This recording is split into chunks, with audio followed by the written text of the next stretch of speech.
Hi, my name is Bill Smith, and I want to show you how easy it is to play my hand and foot game. Now, I'm going to assume that you're familiar with the rules for hand and foot, but if you're not, do this. Go to northwestpages.com, click on the hand and foot menu button. That'll take you to this page here.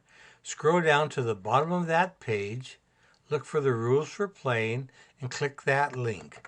That will then open up a page where you see the rules as I understand them and I've described them. Now, in addition to the standard rules for hand and foot, there's something we call house rules. House rules are set by the host and they control additional options or features. For example, in a given game, which rounds do you want to play? You can play a 30, 60, 90, 120, 150, or 200, or any combination of them. Host here says, let's just do a quick 2-round game, 60 and 90. How many cards? Each player is going to draw 3 cards from the draw pile. If they take the discard pile, they're going to take the top 7 cards.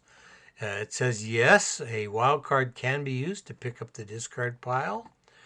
Red threes and black threes, the host defines how to handle those. How many books it takes to go out, the host says it's going to take 5 books to go out in this particular case.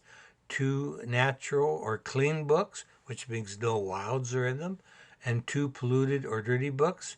That adds up to 4, so the 5th book would be one of either. Okay, and finally the host is going to say, in team play, do all members of the team need to be in their last hand to go out or not? Host says no, and the host is going to allow a book of wilds to be played as well. Not all players use that, but this host likes it, so he's added that feature. At this point, the host would click the Start Game button, and everything would take place, and players would be able to log in and start playing. When they do log in, this is what they'll see. Each player is going to see pretty much the same information in the top boxes and in the middle boxes. The bottom area where their cards are shown will be unique to each one of them. There are a few things that each player will see differently in the top area, and that's this.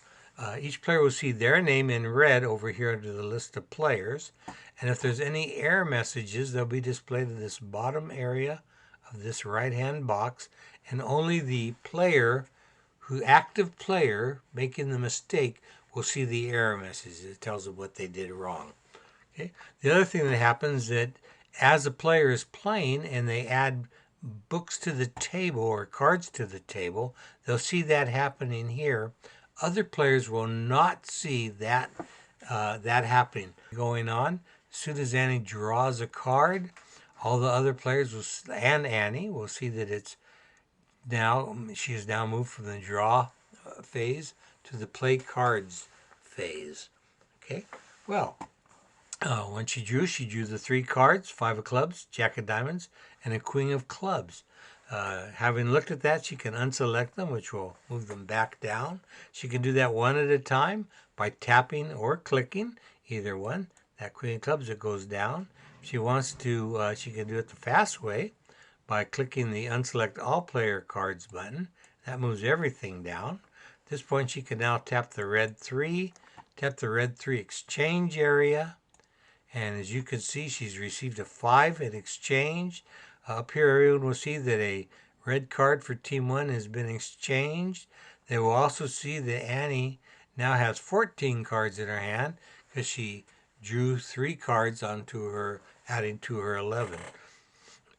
All right, Annie is now ready to start playing her cards onto the table. So she'll select all those 5s. Now, she didn't have to select all of them at once. She could have turned the multi-mode off. Then she would have selected them one at a time. On the other hand, I like to do it all at once, so I will turn it back on and do that. Having selected which cards she wants to play, she taps that 5 in the book area, and she will now see those 5s added to the book. All right, again, other players don't see this because at this point in time, Annie could change her mind, reset her hand, and go back, and no one would know that anything had gone on. Nothing will happen until she discards or melds into her foot. All right, again though, she's going to play those 5s. She's going to go in and, oh, before I do this, look at error message, not error message, information message now. Annie only sees it. It says, Annie, you still need 35 points. Well, pair of kings and a joker will give her that. And sure enough, now she gets a message that says, going down points have been satisfied. She's going to start a pair of jacks, or set a book of jacks, and she's going to start a book of queens. When she does the queens, she'll be out of cards, but because she hasn't discarded, it'll still be her turn. So her foot will now become visible to her, and she'll be able to play that. So she clicks on the queen spot. Queens are added there. She sees her new cards, and she could go in and start playing. She could do the fives, and that would close the book. Okay, but she says, oh my gosh, forgot to exchange my threes. So she resets that hand, goes in and taps the threes, exchanges them, got a 3 and a 5. She says, I'm going to add those to the 5 pile now. Now she gets an error message. Again, only she sees it.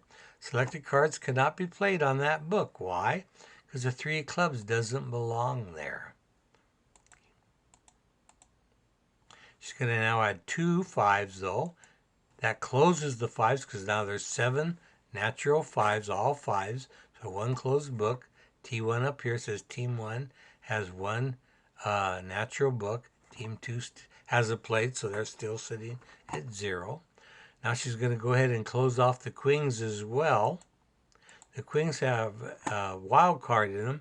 So with the extra 2 wild cards, there'll be 3 wild cards in that pile, which is perfectly fine because a dirty or polluted book can have a maximum of 3 wilds in it.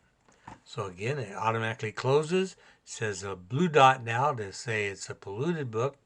Again, that's reflected up here. She says, well, I'm going to hold off. I'm going to keep this pair of 5s here just in case later on in the game there's 7 cards and a 5 on top. That will allow me to play my 2 5s and pick up that discard pile. But for now, discard the black 3 and the play passes to Bill.